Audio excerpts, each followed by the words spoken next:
estar buscando y supuestamente encontrando fechas de inicio es, desde una perspectiva historiográfica rigurosa, algo que se antoja ocioso, ¿no? ¿Y por qué digo esto?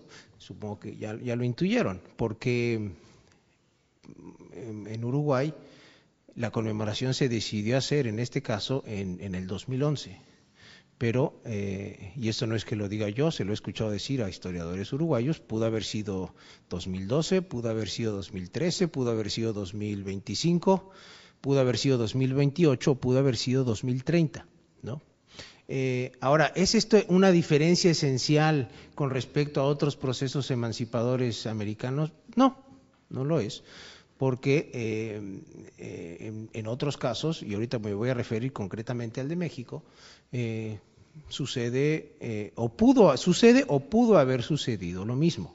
Si es cierto, y lo adelanto desde ahorita porque tampoco quiero, si de lo que se trata aquí es de complejizar las cosas, no quiero sembrar falsas tranquilidades. Si es cierto que algo que yo intuía con respecto al caso uruguayo lo he comprobado en estos días. Si es cierto que el caso uruguayo es, por una serie de situaciones históricas, geográficas, que no vale la pena que yo hable sobre ellas porque ustedes las conocen mejor que yo, sí es cierto que el caso uruguayo es un caso particularmente peliagudo, digamos, ¿no? Yo no estoy seguro que haya otro país americano en el que las opciones para celebrar el inicio sean 6.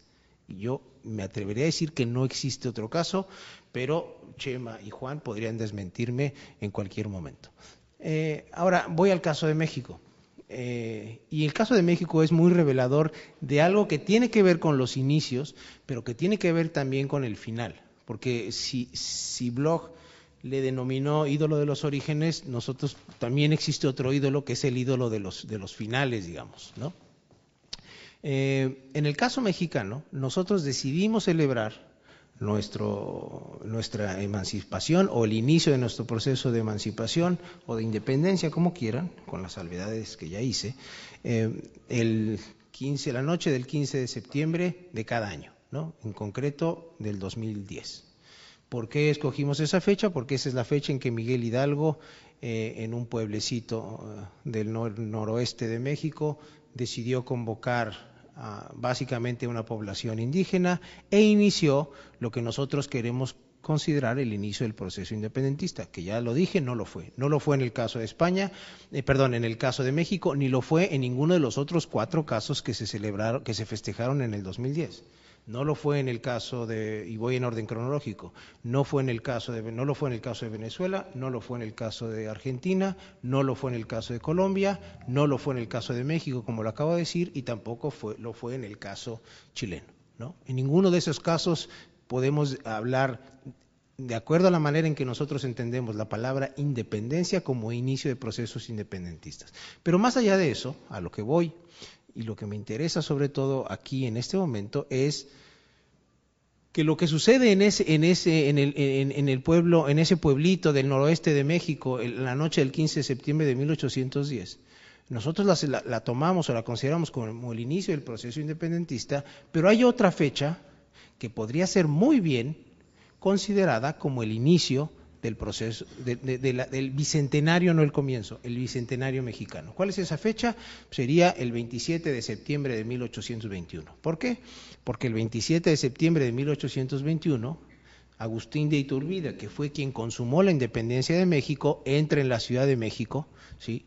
Y es una excelente fecha, digamos, de lo que en México se llama la consumación de la independencia. Ahora, ¿por qué nosotros los mexicanos festejamos a 1810 y no a 1821?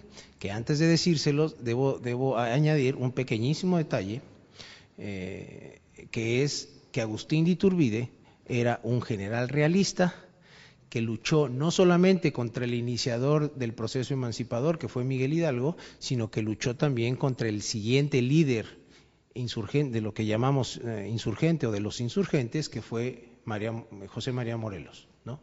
Lo que les estoy queriendo decir es que en el caso de México, El consumador de la independencia de México, y eso es algo que yo no encuentro un caso análogo, no solamente en los anales de los procesos emancipadores americanos, ahí estoy seguro que no existe, incluso en los anales de la historiografía, los procesos revolucionarios occidentales de la época contemporánea, yo no encuentro un caso análogo. Que alguien que al inicio del proceso revolucionario fue uno de los más firmes opositores a ese proceso, pero cuando digo firmes opositores no estoy diciendo cualquier cosa. Agustín de Iturbide fue un general que se distinguió por lo sanguinario, además de ser un buen militar, porque parece que no perdió ninguna batalla, fue un hombre sumamente sanguinario con los insurgentes. Bueno, ese fue el hombre que en 1821 consumó la independencia de México. Ahora, ¿por qué consumó la independencia de México? Eso me da pie a insistir en algo en lo cual que yo creo que es fundamental no perder de vista, que es, si no hubiera sido porque los liberales regresan al poder en España en 1820, la consumación de la independencia novohispana es simple y sencillamente inexplicable.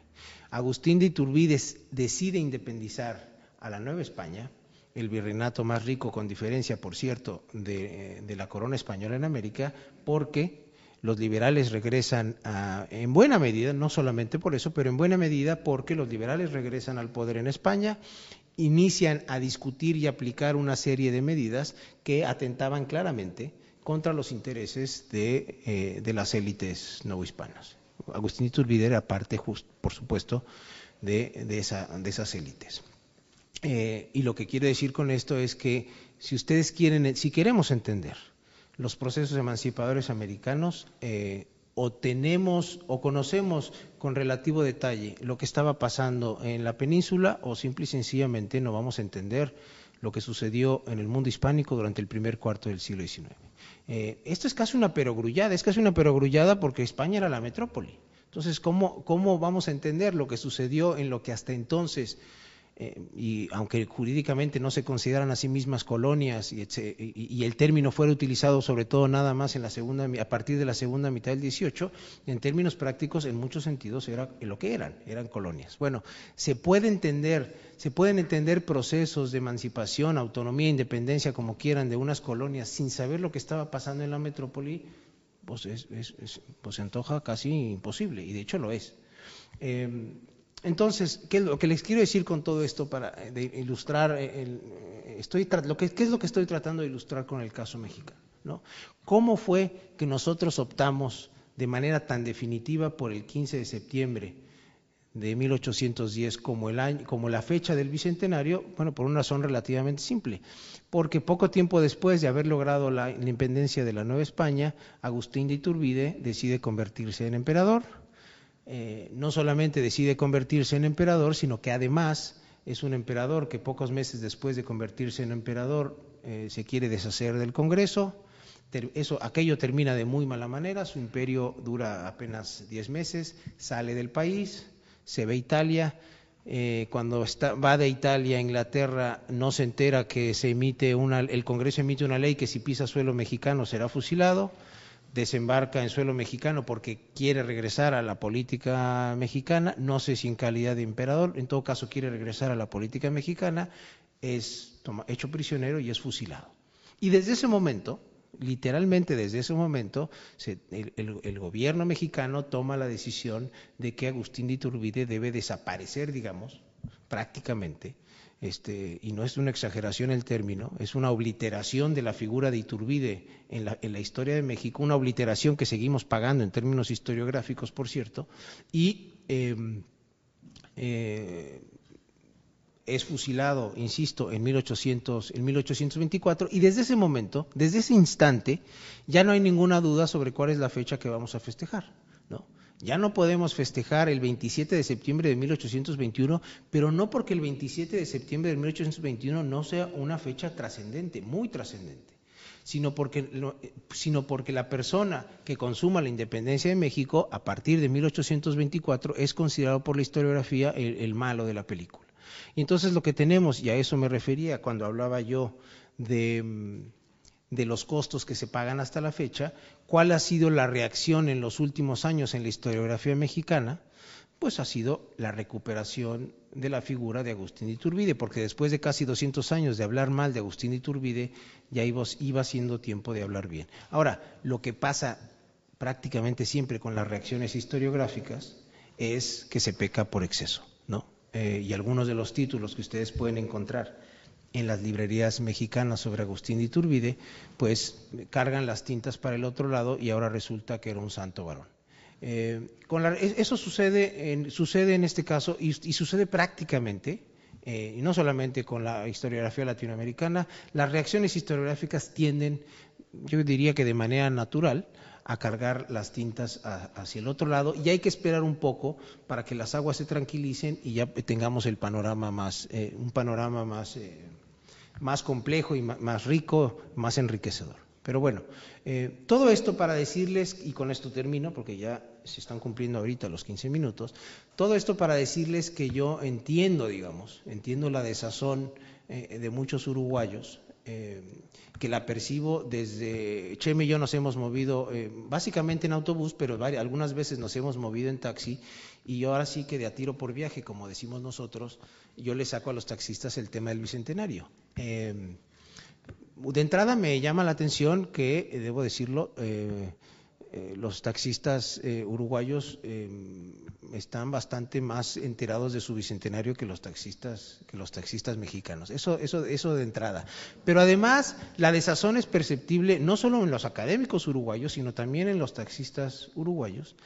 E insisto, no es que yo quiera tranquilizar falsamente unas aguas que de suyo deben ser intranquilas, porque, sobre esto ya habló Chema, y entonces ya no es necesario que me extienda. El gobierno uruguayo, por la razón que sea, decidió que debía ser 1811 el año del Bicentenario, lo cual, esa decisión es perfectamente legítima.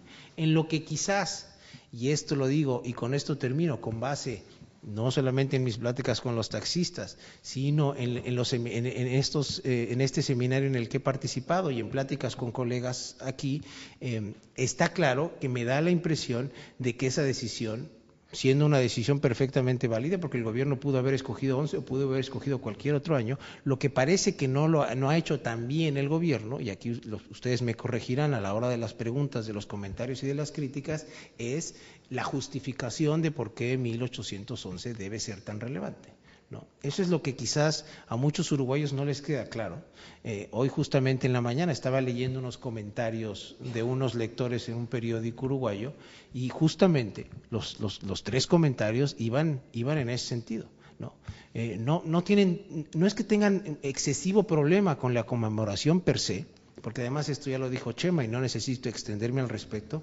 Las conmemoraciones, las celebraciones políticas, más que conmemoraciones, necesariamente tienen siempre esta carga, digamos, esta carga política y esta carga de oportunismo que va de suyo con la política, que es consustancial a la política. Yo creo que quizás nosotros los académicos a veces exageramos esta especie o criticamos en exceso este tipo de celebraciones, porque como cualquier celebración política, y sobre todo tratándose de procesos emancipadores, independentistas, autonomistas, como quieran, necesariamente tienen una finalidad de lo que hace un par de días yo decía, es una finalidad que es para aglutinar, para reunir a la nación, pero no viendo hacia el pasado, sino viendo al presente y sobre todo, diré yo, hacia el futuro. Y en ese sentido no deberíamos tener demasiado problema con eso. El problema, claro, viene cuando la decisión, más allá del oportunismo político, que es inevitable, se toma sin dar razones que a los ciudadanos les parezcan medianamente convincentes. Y eso es la percepción que tengo, es que los motivos o las razones que dio, las justificaciones que dio el gobierno uruguayo, insisto, con los 5 días que llevo aquí, ¿sí? No quiero yo importunar a nadie, no es más que una sugerencia. La impresión, la sensación que me queda es que la justificación, la explicación, los motivos, las razones, como los quieran ustedes denominar, han sido insuficientes para una buena parte de los ciudadanos uruguayos. Les quedaron a deber, digamos, explicación de por qué 11 y no 12 o 13 o 25 o 28 o 30. Nada más, gracias.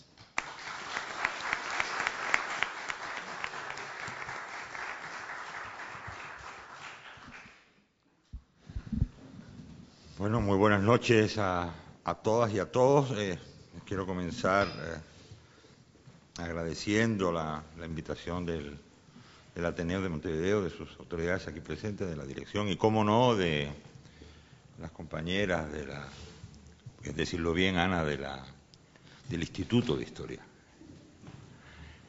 pero que enseguida será escuela, porque ustedes están haciendo escuela, de la Universidad Católica y cómo no, de los compañeros del Chema de Roberto Con. Ya estamos haciendo un trío que parece el trío de el trío Calavera. Yo he tenido la fortuna, quiero decir la fortuna, porque ha sido extraordinariamente rico, enriquecedor, ¿cómo se dice?, haber sido testigo, habrá que decir también cómplice, de la celebración de los bicentenarios en los últimos años, prácticamente en toda América Latina. Y si uno lo mira a estas alturas del año 11 del que estamos, y aún nos quedan algunos más, algunos coletazos más, efectivamente hasta el 30, y uno mira cómo fueron los festejos en Buenos Aires, cómo fueron los festejos en Colombia, como el presidente Uribe además coincidió en Colombia con un presidente entrante y uno saliente, fue muy gracioso, ¿no? Hicimos un libro, la Presidencia de la República hizo un libro que fue muy significativo, primero por el título, ¿no?, que se llamó El Gran Libro del Bicentenario. No podía ser, había habido otros, entonces este era el gran libro porque lo hizo Presidencia de la República. Y era muy interesante porque el prólogo lo escribió Uribe, que era el presidente saliente, y las conclusiones las escribió el presidente Santos, que era el presidente entrante. Entonces allí en medio estaban los historiadores que decíamos las pamplinas que nos diera la gana, porque lo importante era el discurso final de Uribe y el discurso de entrada de Santos. En medio, como comprenderán, todos los himnos y todas las banderas y los desfiles del caso. Igual, algo parecido también fue en Chile, algo parecido fue también en México, fue sumamente interesante. Ya tengo una pregunta, si luego me coloco para hacérselo a Roberto, para que nos cuente el interesantísimo debate que existió en México a las alturas de 1810, perdón, del año 2010, de qué se tenía que celebrar. Era el mismo año. ¿Con qué énfasis celebrábamos el 1810 o con qué énfasis celebramos el 1910, en el sentido que fue también, era el centenario de la Revolución Mexicana? Entonces, ahí los historiadores quedaban muy al descubierto. ¿Quién se ponía a celebrar el año 1810, que parecía un colonialista ahí, que iba a tener que lidiar con gente como Iturbide y compañía, o en 1810, perdón, o de 1910, donde los personajes que estaban ahí, que en danza era nada menos que don Emiliano Zapata, don Francisco Villa, etcétera. Era completamente distinto. Pero es que, a ver, ¿qué se celebraba? ¿Y el gobierno por qué apostaba? ¿Dónde ponía plata? ¿En una cosa o con otra? Fue un debate bastante interesante. Pero uno llega a la conclusión, visto lo visto, y pasado este tiempo que ha pasado, que de verdad lo que estábamos celebrando, lo que se pretendía celebrar de la clase política, no era tanto la independencia, sino la creación de la nación. Es decir, a partir de este momento se llega a decir, ya somos nosotros. Ya somos nosotros. Ya no somos como antes. O ya la otredad se nos quedó atrás. Ahora es cuando nosotros somos lo que somos, con nuestro himno, nuestra bandera, nuestro gusto. A partir de ahora ya nos gusta el mate, a partir de ahora ya nos gustó el tango, a partir de ahora ya somos nosotros. ¿Y eso cuándo es? Pues evidentemente cuando se construye la nación. El problema está que la nación no se construye, ya lo han señalado muy bien los compañeros, ni en 1810, ni en 1811, ni en 1800, se construye en un larguísimo proceso que tiene muchos altibajos, que quizás en Uruguay tiene la particularidad, como en otros sitios, que curiosamente, que es 1830, que es una fecha importante. Es el momento del fracaso de la idea bolivariana con Colombia, pero es el surgimiento de Ecuador, el surgimiento de Colombia, con Panamá incluido, y el surgimiento de Venezuela, de un solo golpe. Y es el momento en donde se empiezan a consolidar otras repúblicas, como por ejemplo el caso de Bolivia. O donde la República Argentina o la República de Chile cobran más cuerpo, o la República del Perú cobran más cuerpo. Es decir, ¿qué estamos entonces celebrando? No celebramos las independencias, seamos claros. Estamos celebrando a partir de qué momento vamos a decir que ya somos los que somos y no éramos los de antes. con esa extraordinaria ruptura. Y es muy curioso porque muchas veces de lo que decimos, ahora somos, a partir de 1810, ya somos los que somos, lo dice una gigantesca parte de la sociedad que ni tomó parte en aquellos procesos, y hablo fundamentalmente de la población indígena y de la población de color, que fue excluida de esos procesos, digo, de la construcción de las naciones, y por otra parte quedan fuera la enorme masa de la inmigración que acudió a esta república cuando las repúblicas ya estaban creadas, pero que es fundamental que a la altura del centenario, el de 1910, y sobre todo de ahora, se produzca una nueva inclusión en esa colectividad de que ahora somos todos uruguayos, somos argentinos, somos chilenos, somos peruanos. Un discurso diferente. Entonces no estamos celebrando, no estamos conmemorando la independencia, lo que estamos celebrando es a partir de qué momento somos nación, somos nosotros. Y eso, claro, nos introduce ¿cómo se dice? Un debate diferente. Ya prácticamente viene a dar lo mismo qué fecha determinamos, se determina una fecha al azar, porque lo que se construye es todo un movimiento, digamos, ideológico diferente. Y eso es lo que se pretende, y eso es lo que se fomenta. Y para eso los gobiernos respectivos, en el caso uruguayo no ha sido así, o ha tenido sus matices, pero la mayor parte de los gobiernos respectivos han hecho las celebraciones del Bicentenario desde los gobiernos, no se ha hecho desde las naciones o desde las instituciones, sino desde los gobiernos, desde las presidencias de la República. En todos los casos ha sido la presidencia de la República la que ha constituido la comisión del Bicentenario. Y se ha organizado fundamentalmente desde la intelectualidad del partido en el gobierno en ese momento. Han sido sumamente partidarias, con una colaboración importante de la intelectualidad del partido, del gobierno, buscando precisamente señalar, quedar estigmatizado o quedar remarcado qué clase de nación somos ya. Pero ojo, no es solamente en América Latina. Ayer lo comentaba muy bien Chema, como en el caso español va a suceder exactamente igual. Mire qué curioso. El Partido Popular en España, hago un paréntesis no latinoamericano, sino peninsular, el Partido Popular en España, que nunca estuvo de acuerdo en fomentar los trabajos sobre la Constitución de Cádiz, porque al fin y al cabo ellos representan una posición conservadora frente al liberalismo gaditano, ¿no es cierto? Al fin y al cabo, ellos son los herederos de ese partido conservador que acabó tumbando la Constitución de Cádiz el año 14, el año 23, etcétera, etcétera, etcétera, ¿no? Los anticonstitucionalistas prácticamente de siempre. Y sin embargo ahora, frente a esa, entre comillas, fragmentación española a través del movimiento de la autonomía, toman Cádiz en la medida que Cádiz dice que es la nación española. Y entonces ellos dicen, vean ustedes, como somos muy antiguos, la nación española existe y está vinculada al liberalismo. Ahora sí les conviene volver a hablar de la nación española como una. Les falta decir grande y libre, pero lo de libre sí. Lo de grande tendrán que demostrarlo, pero lo de libre sí. Entonces vean ustedes cómo hay una nueva utilización de todo esto y cómo fue precisamente el partido de la derecha allá donde gobernaba, donde se puso a celebrar el 2 de mayo, o cómo consiguió que el 2 de mayo se transforme en la fiesta nacional.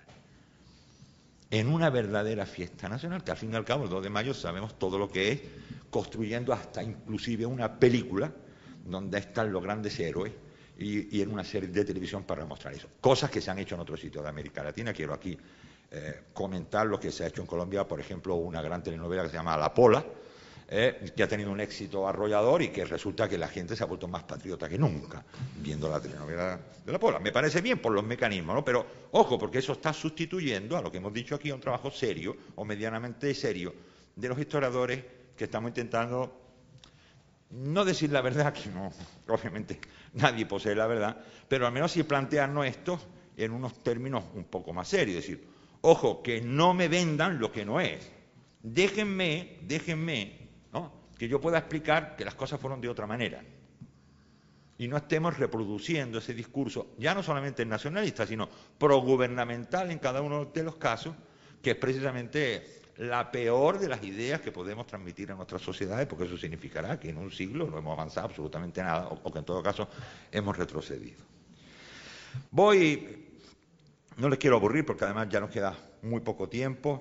quiero simplemente detenerme en dos conceptos que se han manejado con mucha alegría en esto de los bicentenarios vistos de esta manera, ¿no?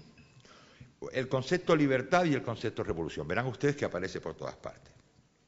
La libertad, es decir, la independencia es la libertad. La independencia es un fenómeno revolucionario, las guerras, las luchas revolucionarias. Voy a detenerme primero en el concepto de libertad. El concepto de libertad es un concepto muy complicado de aplicar. Lo hemos aplicado con una gran alegría, ¿no? Nos liberamos, se dice así, nos liberamos del yugo español. Nos liberamos primero del yugo español, que es sumamente interesante. Eso del yugo español es muy complicado porque España, a ver si, yo no sé si existe hoy, pero desde luego en 1810 era muy difícil que existiera. Así que no nos liberamos del yugo español, nos liberaríamos de otra cosa, del yugo español no. Ahora, ¿de qué es esa liberación? ¿Qué libertad es la que se construye? Y aquí verán ustedes que este es un tema verdaderamente tabú. Claro, no tabú para los historiadores, que hemos escrito mucho sobre ese tema, pero sí tabú en el discurso político que se maneja con respecto a las independencias. Libertad. Se habla de la libertad, la independencia como libertad, pero no nos dicen qué libertad. Por ejemplo, no nos dicen que la mayor parte de los, cuando uno baja a la fuente, cuando uno baja a quién participa en los procesos, cuando aparece la palabra libertad, cuando la gente gritaba libertad en la calle, no estaba precisamente gritando libertad frente al monarca o frente a la opresión del monarca, que curiosamente nunca es visto como el opresor, sino se están pidiendo derechos ciudadanos muy concretos. Por ejemplo, que los indígenas, dicen los indígenas, no paguemos el tributo de esta manera. Dicen los indígenas, por ejemplo, que no vayamos a la mita. Dicen los indígenas, por ejemplo, que tengamos derecho al usufructo de nuestras tierras comunales. ¿Sí? Están pidiendo las cosas que en ese momento le están siendo recortadas por la República. O, por ejemplo, las masas de la gente de color de los barrios que está pidiendo ciudadanía que no se les concede. O se les concede muy a cuentagota. O lo más grave del caso, están los esclavos que están pidiendo libertad y no se les concede, porque saben ustedes que la libertad no fue extendida en el contexto americano, excepto bolsones, sino a partir de 1850. O sea, al menos 40 años después de lo que ahora estamos conmemorando, continuaron existiendo esclavos en América. Vean la fecha de las leyes de abolición de la esclavitud en Perú, en Ecuador, en Colombia, inclusive en Bolivia, inclusive en Venezuela, ¿no? ¿Cuándo? Esa élite que proclamaba la libertad y la que ahora nos hablan que eran los más liberales del mundo entero, pues hasta 1850 y tanto no fueron capaces de liberar a sus propios esclavos. O sea que la palabra libertad habrá que manejarla con cierto cuidado. Cuando, por el otro lado, nos resulta extraordinariamente sencillo de comprobar que el conjunto de las guerras, que llamamos en muchos casos guerras civiles, pero que en la mayor parte de los casos, que conmueven el continente americano del siglo XIX, no fue precisamente por la libertad, sino en todo caso por el monopolio de la libertad. Si ustedes quieren, si la palabra libertad que mayor se usaba, que digamos que con mayor entidad se usaba, que era la libertad comercial, es decir, que las élites constructoras de la República estaban exigiendo la libertad comercial para poder comerciar con el mundo entero, esa libertad comercial se transformó a lo largo de los primeros 30 o 40 años del siglo XIX en la exigencia del monopolio del libre comercio. El conflicto entre Buenos Aires y Montevideo no era otro que a ver dónde se dirimía el problema del libre comercio. Buenos Aires estaba exigiendo el monopolio del libre comercio en el Plata. Maracaibo estaba exigiendo, o La Guaira estaban exigiendo el monopolio del libre comercio en las costas de Venezuela. Cartagena estaba exigiendo el monopolio del libre comercio frente a Santa Marta, o frente inclusive a la propia, desde luego a Riohacha y desde luego inclusive a Portobelo. Guayaquil estaba exigiendo el libre comercio con respecto a toda la cuenca desde Panamá hasta abajo, igual que Lima estaba exigiendo el monopolio del libre. Es decir que, y todos los enfrentamientos de estos grupos de poder en cada uno de los lugares están usando la palabra libertad, pero vean ustedes que en realidad lo que están exigiendo